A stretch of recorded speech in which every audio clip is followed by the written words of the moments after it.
Chapitre 19. Auto-évaluation. Le bureau de la Légion ressemblait plus à une taverne qu'à un bâtiment officiel. Une douzaine d'hommes en armure de légionnaire mangeaient aux tables. Une autre douzaine d'hommes et de femmes en civil mangeaient et buvaient. Je reconnaissais sans mal que la plupart devaient appartenir à la Légion, à leur corps musclé dans leurs vêtements plus confortables. Cette ville était bien plus grande que toutes celles que j'avais visitées jusqu'alors. La présence de 2 douzaines de légionnaires n'aurait donc pas dû me surprendre.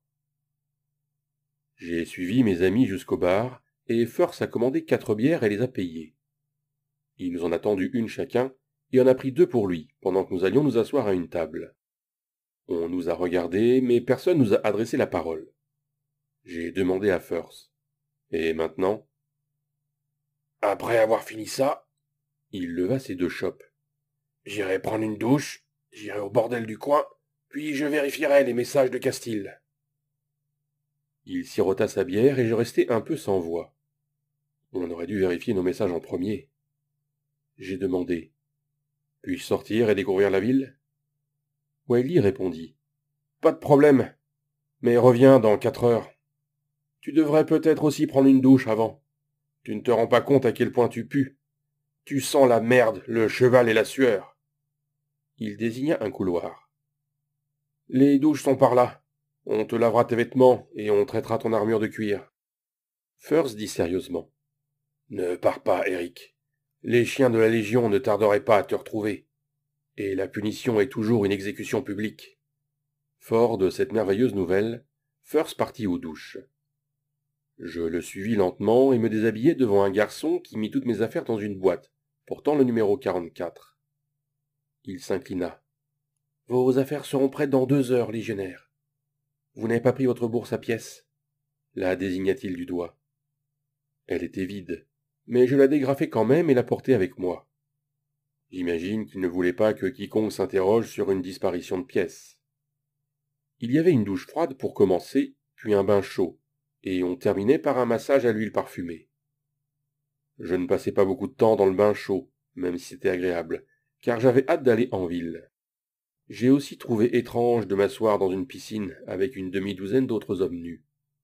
Ils se connaissaient tous, et discutaient longuement des méthodes pour combattre un géant des collines. Après le bain, je me suis séché. 3 huiles parfumées étaient disponibles. Lavande, chèvrefeuille et noix de coco. J'ai opté pour le chèvrefeuille. Je n'avais pas vu Firth. Il avait donc dû se précipiter au bain pour pouvoir rejoindre le bordel ensuite. Mes vêtements n'étaient pas prêts, et je n'avais accès qu'à un peignoir en lin en attendant. Je suis entré dans un placard, j'ai sorti des vêtements simples de mon espace, j'ai rempli ma bourse de pièces d'or et d'argent, et je suis sorti par la porte de derrière. J'ai marché dans la rue, et après 2 questions, je me suis dirigé vers le quartier commerçant. Ma bourse formait une bosse sous mon pantalon, et je gardais toujours la main près d'elle par crainte des voleurs. La ville me faisait penser à un marché ouvert, avec ses rangées de tentes vendant de tout. Ce que je cherchais vraiment, c'était un collecteur d'essence ou une tablette d'évaluation de statistiques. J'ai demandé et on m'a dirigé vers une petite fontaine élaborée, dans une impasse. L'impasse n'avait pas de tente, mais de vraies boutiques, des boutiques de magie. La sécurité était renforcée, et une douzaine de gardes de la ville se pressaient autour de la fontaine. Je n'avais vu que des paires sporadiques de gardes de la ville sur le marché général, donc les 14 présents montraient l'importance de cette impasse. Je suis entré dans la première librairie. Quelques clients parcouraient les rayons, et une femme d'âge moyen, avec un grain de beauté gênant sur le menton, m'a demandé « Puis-je vous aider ?» Difficile de ne pas remarquer le grain de beauté, mais j'ai croisé son regard marron terne, et je lui ai demandé « Je cherche un livre pour apprendre à lire à ma nièce. Elle vient de commencer et a besoin d'un livre de niveau intermédiaire. » Elle m'a souri, pensant que j'aidais une jeune fille. « J'ai quelques petites choses, mais vous pourriez aussi vouloir essayer l'un des stands généraux du marché, » dit-elle en me faisant signe de la suivre. Elle sortit 3 livres qu'elle jugeait relativement simples pour apprendre à lire. J'en négociai le prix à 10 pièces d'argent au lieu de 13, car tous les livres étaient vieux et usés. L'un d'eux racontait l'histoire de l'Empire tellien pour les enfants. Le deuxième contenait des histoires pour enfants qui racontaient le courage des hommes et des femmes de la guilde des aventuriers combattant les hordes d'orques. Le troisième était un véritable dictionnaire. J'avais juste besoin de m'entraîner à lire le latin. Je remerciai la femme et retournai vers la fontaine. J'aurais bien acheté un livre de magie, mais cela aurait coûté trop cher. J'ai essayé de demander à l'un des gardes si quelqu'un vendait des collecteurs d'essence. Il m'a répondu sèchement. « On ne peut en acheter que dans les boutiques de l'Empire. Leur vente est très réglementée. » Je me suis excusé en reculant, ignorant qu'un collecteur était si difficile à obtenir. Je suppose que si on pouvait en utiliser une sur une personne vivante pour collecter des essences, alors les restrictions étaient logiques. J'ai envisagé de faire estimer mon amulette du donjon, mais je risquais d'attirer l'attention s'il était exceptionnellement précieuse. J'ai finalement trouvé une tablette de lecture à louer, en privé. Je pouvais entrer dans une pièce, activer la tablette moi-même et constater mon développement. J'étais davantage intéressé par l'évaluation de mes affinités magiques.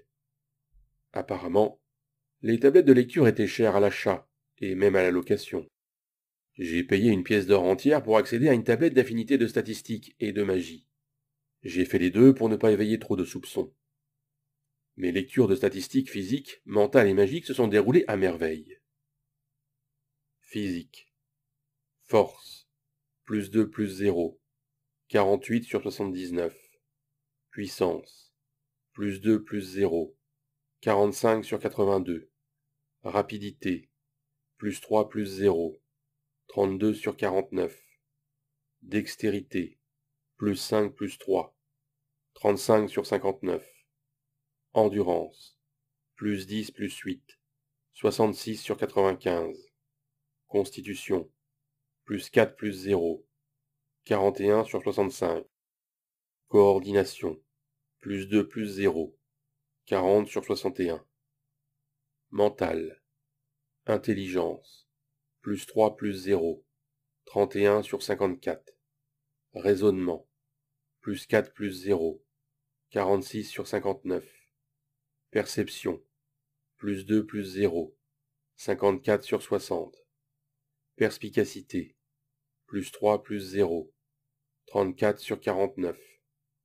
Résilience. Plus 1 plus 0. 46 sur 71. Empathie. Plus 1 plus 0. 21 sur 11. Force d'âme. Plus 4 plus 0. 50 sur 89. Magie. Réserve d'éther. Plus 2 plus 0. 14 sur 22. Canalisation. Plus 4 plus 0. 14 sur 55. Façonnage de l'éther. Plus 2 plus 0.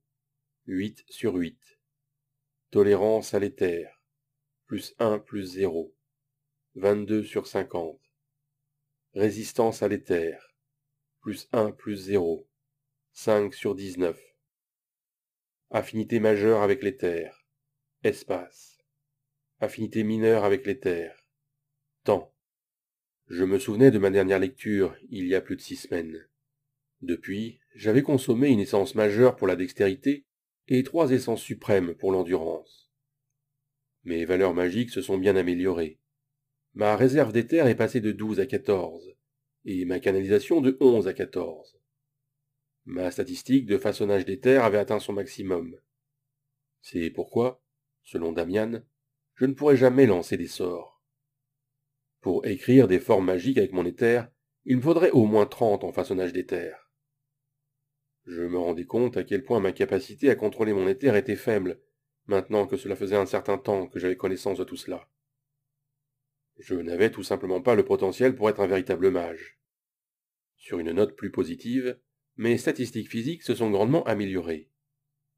Force plus 2, puissance plus 2, rapidité plus 3, dextérité plus 5, endurance plus 10, constitution plus 4, coordination plus 2.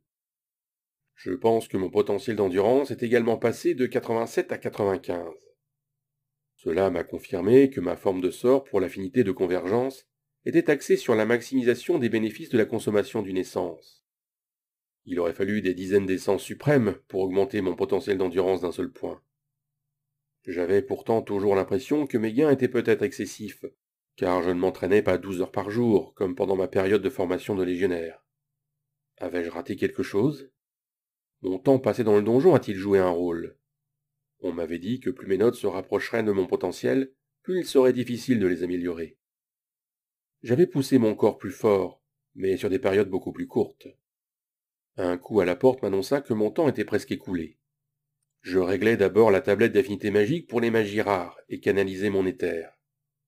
La tablette afficha tout ce que j'avais imaginé. Magie rare. Espace. 98. Temps. 90.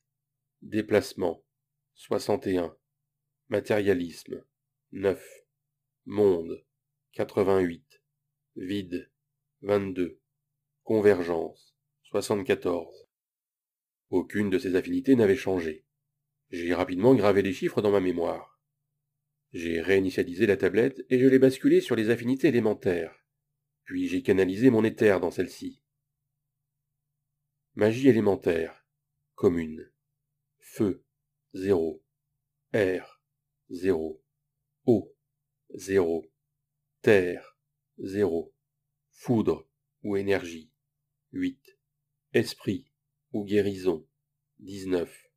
Nature ou végétation. 0. Mon cœur se serra un peu. Mon affinité de guérison n'était que de 19. Je devrais pouvoir apprendre une forme de sort pour m'aider à guérir, mais ce ne serait pas exceptionnel. Néanmoins, toute forme de sort de guérison serait la bienvenue.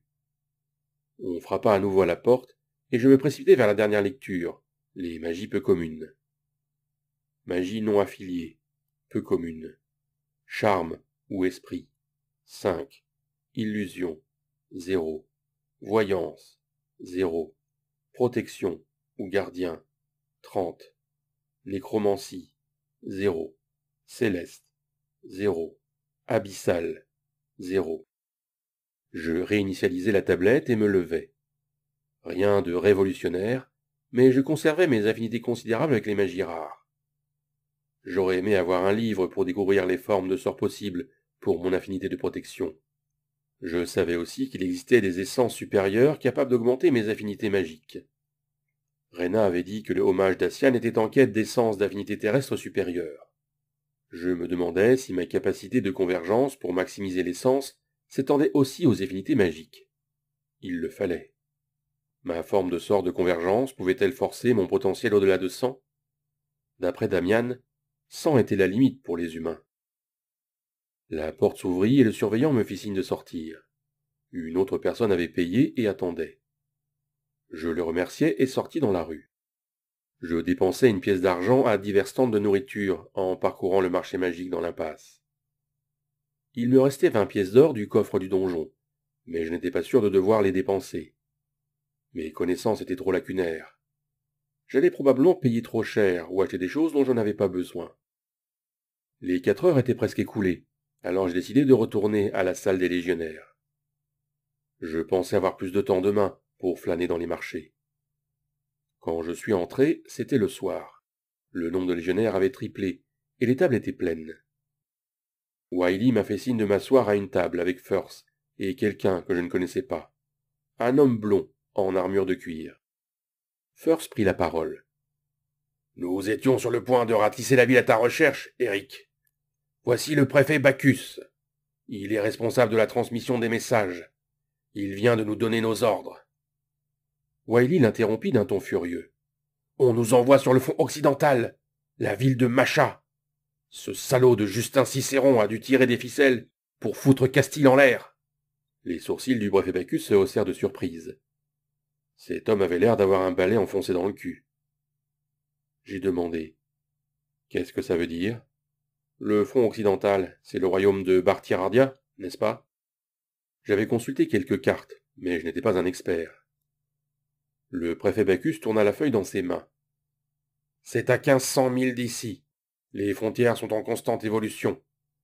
La mage Castille a été chargée de renforcer la ville, et donc de combattre sur le front. » Firth se renversa dans son fauteuil, agacé. « On a déjà entendu ça. Campagne Pégase, défense d'Amatalos, mission diplomatique de l'empereur auprès de l'Heptarchie. Ils disent toujours que cette mission est une occasion de se détendre, comme prendre des œufs à une poule. Et puis, cette putain de poule a des griffes de 15 centimètres et une langue d'1,50 m qui peut vous étrangler. C'est une histoire vraie, interrompit Wiley. Mais il rit tout seul et prit une longue gorgée de bière. Le préfet Bacchus se leva et nous salua tous les trois d'un signe de tête, visiblement gêné par cette attitude informelle. Il dit « Le portail vers Macha s'ouvrira juste après la cloche de midi. Ne manquez pas l'ouverture. » Après son départ, Firth jura. « Putain de fils de riche favorisé !» en référence à Bacchus. « Ce con n'a jamais vu et ne verra jamais de bataille de toute sa carrière, et il gagnera 10 fois plus que nous. » Après avoir débité quelques obscénités supplémentaires, Firth se calma, mais j'avais l'impression qu'il s'agissait plus d'une comédie que d'une véritable colère contre le préfet Bacchus. Personnellement, je ne voyais pas la différence entre risquer nos vies contre des monstres ou contre un autre royaume. J'ai sagement gardé le silence. Firth me regarda et dit « Pas de chevaux cette fois, on n'est pas une cavalerie. Avant d'aller aux couchettes ce soir, prends notre équipement sur les chevaux, Eric. Wiley, prépare 3 paquets de provisions pour nous avant de te coucher. » Firth prit une longue gorgée. « Je vais faire circuler les rumeurs ce soir et voir si quelque chose d'utile en sort. » Il parcourut la salle du regard, se leva et alla rejoindre une table de légionnaires ivres, toujours en armure. Je suis allé me chercher un repas et je l'ai mangé au comptoir. J'avais encore un peu faim. Le barman m'a servi une autre bière et m'a demandé « Tu es avec Castille ?» J'ai hoché la tête tout en déchirant une cuisse de poulet avec mes dents. Il poursuivit en me demandant « Linus est-il toujours avec eux ?» J'ai hoché la tête à nouveau, car Linus était notre médecin. Alors il a souri. « Il m'a sauvé la vie par le passé. Donne-lui ça quand tu le verras. Dis-lui que Nolan est toujours en vie. » Il a sorti une bouteille de liquide ambré de sous le bar. Je l'ai prise et j'ai hoché la tête en signe de compréhension. Après le repas, je suis allé au bain et j'ai trouvé la boîte 44. Mes vêtements et mon équipement étaient propres et secs. Je les ai portés aux écuries et j'ai trouvé nos sacs soigneusement rangés sur des étagères. J'ai pris une pomme que j'avais apportée et je me suis dirigé vers Ginger, ma jument. « Désolé, ma fille, c'est la fin pour nous. On a passé de très bons moments. Tu es une bonne jument. » Je l'ai caressée une dernière fois. J'ai passé les 2 heures suivantes à fouiller les sacs et à ranger notre matériel dans 3 sacs à dos. Comme il n'y avait personne, j'ai déplacé les livres, la tente de luxe et le sac de couchage dans mon espace dimensionnel. Chacun des 3 sacs à dos pesait environ 30 kilos à la fin. Je les ai traînés à l'intérieur de la salle commune, et Firth, ivre et bavard, m'a dit de les apporter dans la chambre numéro 7. La chambre avec lits superposés était vide et comportait 4 lits. J'ai déposé un paquet pour chaque lit et pris le 4e pour moi. Le matelas était en toile, rembourré d'une sorte de paille moelleuse, et il sentait la transpiration du dernier utilisateur. J'aurais presque préféré dormir par terre. Je me suis tout de même endormi rapidement. Wiley m'a réveillé en entrant et a jeté 3 lourds paquets sur le sol. Il en a fait rouler un par terre avant de s'endormir rapidement. Firth n'est arrivé que bien plus tard dans la soirée, visiblement ivre. Il a dormi à côté du sac à dos que j'avais préparé, au lieu de le jeter par terre. Je me suis retourné, et j'ai essayé de me rendormir.